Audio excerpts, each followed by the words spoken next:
नमस्कार दोस्तों, stock market studies में फिर से एक बार आपको बहुत-बहुत स्वागत है। तो आज मैं फिर से आपके सामने कुछ इम्पोर्टेंस कंपनी का अपडेट और उसके न्यूज़ के बारे में चर्चा करूँगा और साथ ही साथ टेक्निकली चार्ट पैटर्न्स के बारे में भी शेयर करूँगा। जो मेरा खुद का ट्रेड है, वो मैं आपके साथ शेयर करता रहता हूँ। तो प्लीज़ इस वीडियो को एज़ ए एजुकेशन पर्पज़ में ही लेना, कोई भी मेरी तरफ से बाय एंड सेल का रिकमेंडेशन नहीं है। अगर आपको काम करना है, तो ये सारी चीज़ों को सीख कर करिए, सारी चीज़ों को स्टडी करके करिए। तो चलो देख लेते हैं कौन-सा कंपनी है इस वीडियो के अंदर। फर्स्ट जो कंपनी है जिसके बारे में चर्चा करूँ उसका नाम है एसआरएफ। देखिए, एसआरएफ एक ऐसा कंपनी है जिसके ऊपर मैं आपको पहले बता दूँ कि एसआरएफ इंडिया की एक नंबर 1 केमिकल कंपनी है। आप कहेंगे सर इंडिया के नंबर 1 केमिकल कंपनी आप बता रहे हैं। अगर मैं सेक्टर वाइज़ दिखा दूँ तो इसके सेक्टर में सबसे बड़ा कंपनी देखने को मिलेगा पिडिलाइट इंडस्ट्रीज़।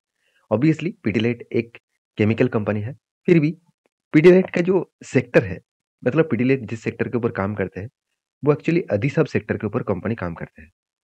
तो एसआरएफ टोटली केमिकल्स के ऊपर काम कर रहा है और एसआरएफ का बिज़नेस क्या है? आप देखेंगे टेक्सटाइल के ऊपर, टेक्सटाइल केमिकल्स के ऊपर, पैकेजिंग फिल्म्स के ऊपर, एल्यूमीनियम फॉइल्स के ऊपर एंड अदर्स पॉलीमर के ऊपर। तो इसी के ऊपर एक अपडेट भी है, जो एक न्यूज़ भी है, जो मैं आपको यहाँ पे दिखाने वाला हूँ। देखिए, SRF share raise 1% as company commissions rupees 536 crore aluminium foils manufacturing जो फैक्ट्रीज है वो इसका ग्रोथ करने वाला है। मतलब कंपनी 536 करोड़ के आसपास टोटल इन्वेस्टमेंट करेंगे किसके लिए? एल्यूमीनियम फॉइल मैन्युफैक्चरिंग के लिए। तो ये जो अपडेट है इस अपडेट के कारण शेयर में एक जर्नी देख मतलब जंप देखने को मिला, क्योंकि देखिए कभी-कभी आपको ये बात को सोचना पड़ेगा कि कोई भी कंपनीज़ अगर अ, खुद के बिज़नेस के ऊपर निवेश कर रहे हैं, तो कुछ ना कुछ बड़ा होने का चांसेस है। अगर मैं एसआरएफ के ऊपर एक बात मैं सबसे पहले दिखा दूँ, आप देखेंगे तो कंपनी का मैनेजमेंट इतना स्ट्रॉन्ग है, इस कंपनी के ऊपर लगातार पैसा लगाते चले जा रहे हैं। और इस बात तो सारे हाथ भी पार पार कर दिए, करीबन 2680 करोड़ से भी ज़्यादा कंपनी पैसा लगा चुके हैं बिज़नेस के ऊपर। तो सीडब्ल्यूआईपी का मतलब क्या है पहले समझ लीजिए। Capital working in process. तो कैपिटल वर्किंग इन प्रोसेस मतलब कंपनी खुद के जो कैपिटल है इस कैपिटल को मतलब जो मतलब प्रोसेसिंग में बिजनेस के ऊपर जो मैन्युफैक्चरिंग हो रहा है तो उस मैन्युफैक्चरिंग प्रोसेसिंग में पैसा लगाया है। तो प्रोसेसिंग होने के बाद वो पैसा कहाँ पे जाएगा? वो पैसा आपको फिक्स्ड एसेट में ऐड होता दिखेगा। तो जब भी फिक्स्ड एसेट में ऐड होगा, तो फिक्स्ड एसेट बढ़ेंगे और कंपनी का फिक्स्ड एसेट बढ़ना बहुत इम्पोर्टेंस है। तो ये सारे पॉइंट्स कंपनी के फ्लेवर में देखने को मिला है और कंपनी के देखिए, आप सोच रहे हैं कि कंपनी का कर्जा भी सर बढ़ गया, तो कर्जा कितना है? ध्यान दीजिएगा, कर्जा 0.46 के आसपास है। तो डेप्थ ऑफ इक्विटी 0.46 के आसपास है, मतलब कंपनी की जो डेप्थ है, वो 0.50 के नीचे होना चाहिए। तभी एक बेस्ट माना जाएगा। तो 0.50 के नीचे है तो ठीक-ठाक ही है। तो कंपनी इसके ऊपर डेप्थ भी ठीक है, अच्छा खासा इनकम भी है और कंपनी का अच्छा खासा ग्रोथ भी है। जिसके लिए एज़ ए इन्वेस्टर भी इस कंपनी के ऊपर माल बेचने के लिए तैयार नहीं है। इंस्टीट्यूशन ने क्या किया, पहले देखिए एफआईएस ने माल कम किए थे, फिर से होल्डिंग को बढ़ा दिया और डीएस के पास होल्डिंग 13% था, अभी होल्डिंग 14% के आसपास देखने को मिला। पब्लिक के पास भी अच्छा खासा होल्डिंग्स यहाँ पे देखने को मिले हैं। तो प्रोमोटर के साथ-साथ एफआईएस, डीएस, पब्लिक हर किसी के पास आपको इन्वेस्टमेंट देखने को मिले। तो अभी इस कंपनी के ऊपर मैं टेक्निकली चार्ट पैटर्न के बारे में बात करूँ तो ध्यान दीजिएगा, मैंने इस कंपनी के ऊपर बहुत बार एक रेंज के हिसाब से ट्रेड किया। वो कितने बार रेंज के हिसाब से ट्रेड किया? At least 6 times. देखिए यहाँ पे भी एक रेंज बना, यहाँ पे भी एक रेंज बना, यहाँ पे भी एक रेंज बना। इस तरीके से 6 टाइम्स मैंने ट्रेड लिया। अभी ट्रेड किस तरीके से लिया मैंने आपको आपको बताता हूँ। हायर साइड में एक लेवल को मार्किंग किया और लोअर साइड में एक लेवल को मार्किंग किया। जब भी ट्रेड इस नीचे लेवल को टच किया तभी मैंने एंट्री लिया और इसका ये टारगेट हुआ यहाँ पे हायर लेवल तक। तो कहाँ पे टारगेट बना? फाइनली यहाँ पे टारगेट बना। लास्ट टाइम जो एंट्री बना, यहाँ पे जो एंट्री बना था, वो बहुत बार यहाँ पे पेशेंस के साथ बने रहने का बहुत ज़्यादा ज़रूरत था, क्योंकि ऊपर गया टारगेट होने से पहले ही वो नीचे आकर रिटेस्ट किया। तो रिटेस्ट करने के बाद देखिए फिर से धीरे-धीरे करके जाकर टारगेट अचीव किया। तो ये टोटली पेशेंस का गेम है। तो जो लोग पेशेंस दिखा पाएँगे, तो वही लोगों को पैसा मिलेगा। बाकी लोग जो पेशेंस ना दिखाकर काम करते हैं, तो उसको पैसा मिलेगा कैसे, वो तो मुझे पता नहीं। आपको अगर भरोसा है आपकी कंपनीज़ के ऊपर, आपके टेक्निकली चार्ट पैटर्न्स के ऊपर, तो आप उस कंपनी के ऊपर बने रह सकते हैं। तो आपकी क्या राय है इस कंपनी के ऊपर ज़रूर कमेंट्स करना। तो फिलहाल के लिए आप कहेंगे सर अभी क्या कुछ ट्रेड बन सकते हैं? तो ज़रूर ट्रेड बन सकते हैं। यहाँ पे एक पैटर्न ज़रूर क्रिएट हो रहा है। तो जब तक यहाँ पे एक कफ विद हैंडेड पैटर्न्स ना कंप्लीट करे, तो मैं एंट्री नहीं लूँगा, क्योंकि मुझे हमेशा पैटर्न्स के मतलब पैटर्न्स देखने के बाद ही मैं काम करता हूँ। तो नेक्स्ट जो कंपनी है उसके बारे में बात करूँ, उसका नाम है रिलैक्सो फुटवियर्स लिमिटेड। देखिए, इस कंपनी आज इंडिया के सेकंड लार्जेस्ट फुटवियर इंडस्ट्रीज के नाम में खुद का नाम दाखिल करा चुके हैं। नंबर 1 कौन बन चुके हैं? Metro brand. तो यहाँ पे क्वेश्चन आएगा, जो कंपनी 5 साल तक खुद को नंबर 1 रखा था, तो आज वो सेकंड पोज़ीशन में क्यों चला गया? उसके पीछे एक बड़ा रीज़न है। वो रीज़न के बारे में समझाऊँ, तो ध्यान देना, जो मेट्रो ब्रांड कंपनी है, मेट्रो ब्रांड ने क्या-क्या एक गलती कर दिया। वो प्रीमियम कस्टमर को हमेशा प्रोडक्ट बेचते थे, प्रीमियम प्रोडक्ट बना रहे थे। जो लो कॉस्ट कस्टमर है, उसको प्रोडक्ट कम बेच रहा था। तो जिसके चलते है, इंडियन मार्केट आप सभी जानते हैं, लो प्राइस कस्टमर को ज़्यादा देखने को मिलता है। मतलब मान के चलिए, एक ₹2000 का एक जूता है, और एक मतलब जूते का प्राइस है, और एक ₹500 के एक जूते का प्राइस है। तो कस्टमर बेसिस अगर देखा जाए, तो 2000 में अगर आपको 10 कस्टमर मिले, तो आपको 500 में 100 कस्टमर मिल जाएगा। तो इसका मतलब है, अभी भी इंडिया में लो प्राइस जूते खरीदने का कस्टमर ज़्यादा है, और कंपनी यही गलती कर लिया कि कंपनी प्रीमियम कस्टमर को फोकस रखा, लो प्राइस कस्टमर को फोकस नहीं रखा।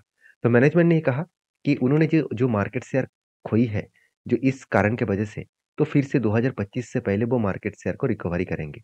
तो फिर से अगर रिकवरी करे, तो सेल्स का कंपनी का ग्रोथ बढ़ेगा, और उस बेसिस में फिर से कंपनी नंबर 1 जा पाएँगे। तो अब आप कहेंगे, सर क्या नंबर 1, नंबर 2, नंबर 3 में रहने में क्या बुराई है? देखिए, कोई भी बुराई नहीं है। कंपनी की ग्रोथ आपको हमेशा होना चाहिए।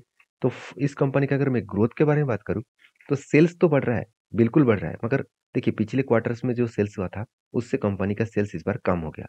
तो ग्रोथ हमेशा बढ़ना चाहिए, घटना नहीं चाहिए। अगर सेम टू सेम रहे तो भी ठीक है। मान ही लेता हूँ कंपनी के सेल्स सेम टू सेम है। एक्सपेंस को कंट्रोल करने के बाद कंपनी ने प्रॉफिट मार्जिन को यहाँ पे उतना ज़्यादा कर नहीं पाया लास्ट 2 क्वार्टर से। तो पिछले सालों की तुलना से कंपनी का प्रॉफिट डबल हुआ, मगर क्वार्टर ऑफ क्वार्टर को बीट नहीं कर पाया। 2 तरीके से एस्टीमेट किया जाता है, बिज़नेस स्टार्ट होने से पहले, ईयर ऑफ ईयर और क्वार्टर ऑफ क्वार्टर। ये दोनों तरीके से एस्टीमेट करने के बाद आपको देखना है, दोनों को बीट कर पाए कि नहीं कर पाए। तो ईयर ऑफ ईयर को तो बीट कर पाए, मगर एस्टीमेट मिस कर कहाँ पे किया? क्वार्टर ऑफ क्वार्टर में। तो जिसके चलते शेयर में एक मैसिव करेक्शन देखने को मिला है। कहाँ पे करेक्शन मिला? चलो मैं आपको दिखा देता हूँ। देखिए, शेयर में एक बिग करेक्शन देखने को मिला। हायर साइड से अगर देखूँ, तो कंपनी में एक अच्छा खासा करेक्शन देखने को मिला। अगर टॉप लेवल से इसका डाउन लेवल तक देखूँ, जो कंपनी एक ₹1400 के आसपास चल रहा था, आज करंट प्राइस के हिसाब से देखूँ तो कंपनी 37% के आसपास, 37 टू 38% के आसपास करेक्शन हो चुके हैं। एक बड़ा-सा फॉल देखने को मिला है। इसके पीछे जो रीज़न मैंने आपको समझाया, वही रीज़न है। उसी रीज़न के कारण शेयर में गिरावट हुआ। अभी फाइनली एक पैटर्न्स बन रहा है, शोल्डर कम हेड, और इसके बाद देखिए बार-बार शोल्डर क्रिएट किए जा रहे हैं। जब कोई कंपनी इतनी बार शोल्डर क्रिएट करे और उसके बाद फाइनली ब्रेकआउट करे, और ब्रेकआउट कंफर्मेशन करे, तो सोचना एक बड़ा धमाका होने का चांसेस रहेगा। तो मैं इंतज़ार कर रहा हूँ इस मौके का, क्योंकि यहाँ पे ब्रेकआउट होगा तो ऊपर साइड में जाने का हायर का पॉसिबिलिटी है, क्योंकि इसका प्रीवियस स्विंग जो 2 लेवल्स है, उसी के नीचे एंट्री बनेगा, तो उसी के नीचे टारगेट बनेगा। तो हायर पॉसिबिलिटी है उस टारगेट को वो अचीव कर पाएँगे। तो अचीव कर पाएँगे कि नहीं कर पाएँगे, तो वो तो बाद की बात है। तो फिलहाल के लिए मुझे लगता है अच्छा खासा ग्रोथ देखने को मिल सकता है। बाकी आप इस कंपनी के ऊपर किस तरीके से ट्रीट करते हैं, ज़रूर मुझे कमेंट्स करना। और मैं बार-बार बोलता हूँ, मेरे तरफ से किसी भी कंपनीज़ के ऊपर बाय सेल का रिकमेंडेशन नहीं है। अगर आपको काम करना है इस तरीके से पैटर्न्स को फ़ॉलो करके, तो एक बार रिसर्च करिए, बैक टेस्टिंग करिए, और आपका जो एडवाइज़र है, उसके साथ बातचीत करके काम करिए। नेक्स्ट जो कंपनी है उसका नाम है पर्सिस्टेंट सिस्टम लिमिटेड, जो एक आईटी सॉल्यूशंस कंपनी है। मुझे बहुत सारे दोस्तों ने कमेंट किया, सर पर्सिस्टेंट सिस्टम लिमिटेड के ऊपर आज इंडिया के नंबर 1 कंपनी बन चुके हैं, और वो भी small and mid cap type IT sector industries में। तो क्या इस कंपनी के ऊपर कुछ ग्रोथ होने का चांसेस है? तो अभी चलो आपको समझा देता हूँ। आप ध्यान से देखना इस चीज़ को, पर्सिस्टेंट सिस्टम लिमिटेड जो है, वो आज मार्केट कैप के वाइज़ टाटा एल्क्सी को भी बीट कर पाए हैं। देखिए, टाटा एल्क्सी और पर्सिस्टेंट दोनों में हमेशा टक्कर चलते रहते हैं। तो पर्सिस्टेंट भी कोई छोटे-मोटे कंपनी नहीं है। इस कंपनी भी आर्टिफिशियल इंटेलिजेंस, एआई के ऊपर भी बहुत तेज़ी से काम कर रहा है। और इस कंपनी के एक पॉइंट्स मुझे बेस्ट लगा, कंपनी का मार्जिन ब्रेक। अभी मार्जिन ब्रेक के ऊपर यहाँ पे वन देखने को मिला है। अभी वन का मतलब क्या है? ये 2 स्ट्रैटेजीज़ मैंने खुद ऐड किया है। जो डेप डाउन साइड जहाँ पे 0 दिखा है, तो इसका मतलब इस बार कंपनी ने कोई भी डेप्थ को कम नहीं किया। और मार्जिन ब्रेक का मतलब है, अगर 1 दिखा रहा है तो इसका मतलब मार्जिन में इस बार इम्प्रूवमेंट देखने को मिला। अगर कोई भी इम्प्रूवमेंट नहीं होता तो यहाँ पे 0 देखने को मिलता। जैसे टाटा एल्क्सी के ऊपर देखने को मिला है, दोनों ही 0। तो इसका मतलब एक अच्छा खासा यहाँ पे ग्रोथ होने का चांसेस आपको देखने को मिलेगा। तो मैं परसिस्टेंट के ऊपर बहुत बुलिश इसीलिए हूँ क्योंकि कंपनी का जो परफॉर्मेंस है आपको बेस्ट तरीके से देखने को मिलेगा। सेल्स लगातार बढ़ता हुआ देखने को मिले। कोई भी क्वार्टर्स में आपको सेल्स में कमियाँ देखने को नहीं मिलेगा। हर क्वार्टर्स को बीट करके आगे बढ़े, एक्सपेंस को कंट्रोल किया और नेट प्रॉफिट भी लगातार इंक्रीज होता देखने को मिले। 220 करोड़ से बढ़ के हो चुके 260 करोड़ के आसपास। तो एक अलग लेवल का नेट प्रॉफिटेबिलिटी ग्रोथ हुआ और एज ए इन्वेस्टर, प्रोमोटर से लेकर एफआईडीएस पब्लिक हर किसी के पास आपको इन्वेस्टमेंट देखने को मिल चुके हैं। तो जब इंस्टीट्यूशन खुद का होल्डिंग्स को बढ़ा रहा है और उसके साथ-साथ कंपनी की क्वार्टरली रिजल्ट भी अच्छा खासा हुआ और साथ ही साथ कंपनी की जो बैलेंस शीट है, वो भी लगातार रिजर्व बढ़ते चले गए और कंपनी ने इस बार कुछ कर्जा उठाया और वो भी ना के बराबर और इस कर्जा उठाने के पीछे कारण भी है। कंपनी को क्या मिला? एक अच्छा खासा प्रोजेक्ट मिला। कितना? करीबन 1500 करोड़ के आसपास। तो जिसकी वजह से कंपनी ने क्या किया? कुछ कर्जे को यहाँ पे उठाया। ये सारे पॉइंट प्लस होने के कारण कंपनी के ऊपर मैंने एक ट्रेड लिया था। वो ट्रेड कहाँ पे लिया? चलो मैं आपको दिखा देता हूँ। यहाँ पे क्या बना था? ध्यान दीजिएगा, शोल्डर कम हेड कम शोल्डर बना। तो मुझे कुछ कुछ दोस्तों ने हमेशा कमेंट्स करते आए हुए हैं कि सर हमेशा आपको इस तरीके से पैटर्न्स दिख जाते हैं, हम लोगों को क्यों नहीं दिखते?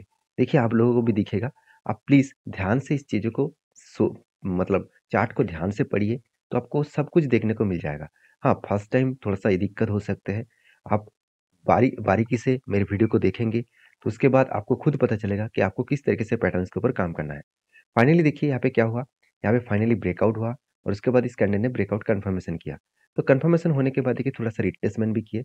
उसके बाद देखिए कंपनी के ऊपर लगातार जर्नी होने के बाद ईज़ी तरीके से वो टारगेट तो नहीं दिया, बहुत वोलेटिलिटी था, होल्ड भी किए, पेशेंस का भी आपका इम्तिहान लिया, उसके बाद फाइनली टारगेट को अचीव किया। और कितने टारगेट हुआ? करीबन 37% के आसपास। और कितने दिनों में टारगेट हुआ? अगर मैं एंट्री लेवल से टारगेट लेवल तक देखूँ तो ऑलमोस्ट ऑलमोस्ट 206 डेज़ में। तो आप हुँ, स 7th मंथ आप बोल सकते हैं। तो 7th मंथ में कंपनी कितने रिटर्न दिया? 37%। तो मेरे हिसाब से बेस्ट रिटर्न है। तो आपका क्या कहना है? मुझे ज़रूर कमेंट्स करके बताना। देखिए स्विंग ट्रेडिंग का एक अलग लेवल है, अलग एक मतलब पॉइंट्स है। इस पॉइंट को आप जब जब खुद अचीव करेंगे ना, जब खुद स्टडी करके काम करेंगे तो आपको बहुत अच्छा भी लगेगा और आपको एक फीलिंग होगा कि ना मैंने कुछ सीखा है। इसलिए मैं बार-बार बोलता हूँ सीख कर काम करिए। किसी के टिप्स के, किसी के भरोसे के ऊपर मत रहिए। क्योंकि हर किसी का अलग-अलग ओपिनियन है। वो उसके ओपिनियन के हिसाब से बात करेंगे, मैं खुद के ओपिनियन के हिसाब से बात कर रहा हूँ। आपका भी कुछ अलग ओपिनियन, अलग स्ट्रैटेजीज़ हो सकते हैं। अगर आपका कुछ अलग ओपिनियन है, तो मुझे ज़रूर कमेंट्स करिए और मेरे वीडियो अगर अच्छा लग रहा है, तो प्लीज़ एक लाइक करिए क्योंकि आपका लाइक मुझे मोटिवेट भी करते हैं और मैं नए से नए कंपनीज़ के बारे में डिस्कशन भी करूँगा। और हाँ, आप कौन-सा कंपनी के ऊपर वीडियो देखना चाहते हैं, मुझे ज़रूर कमेंट्स करिए। जितने सारे दोस्तों ने मुझे कमेंट्स किया है, उसके वीडियो मैं जल्द से जल्द लेके आऊँगा। तो नेक्स्ट जो कंपनी है, उसके बारे में चर्चा करूँ, उसका नाम है ऑल कार्गो लॉजिस्टिक लिमिटेड। देखिए, ऑल कार्गो लॉजिस्टिक लिमिटेड जो एक लॉजिस्टिक इंडस्ट्री से बिलॉन्ग करता है, इस कंपनी के ऊपर बात करूँ, तो कंपनी ने बोनस का अनाउंसमेंट दिया था और 1 के बदले आपको 3 शेयर बोनस के हिसाब से मिला और वो भी कब मिला? 2 तारीख को, 12th ऑफ जनवरी। तो आप कहेंगे, "सर, वो तो चला गया।" मैं इसीलिए आपको वीडियो लेके आया क्योंकि आपको बहुत सारे दोस्तों ने मुझे कमेंट्स किया, "सर, बोनस मुझे मुझे नहीं मिला।" देखिए बोनस आपको डीमैट अकाउंट में ट्रांसफ़र होने के लिए 1 हफ्ता तक लग सकते हैं, तो 1 वीक तक लग सकते हैं, तो इसके लिए इंतज़ार करिए। उसके बाद अगर बोनस नहीं आया, तो आपका जो मतलब ब्रोकिंग है, आपका जो ब्रोकिंग कंपनी है, तो उस कंपनी को आप फ़ोन करिए कस्टमर केयर में और आप बोलिए सारी डिटेल्स को, तो ज़रूर आपके डीमैट अकाउंट में वो बोनस ऐड हो जाएगा। तो आई होप वीडियो में आपको जानकारी अच्छा मिले, तो प्लीज़ लाइक करना, दोस्तों के साथ भी शेयर करना, चैनल को भी सब्सक्राइब करना। मिलते हैं नेक्स्ट वीडियो में, तब तक के लिए धन्यवाद।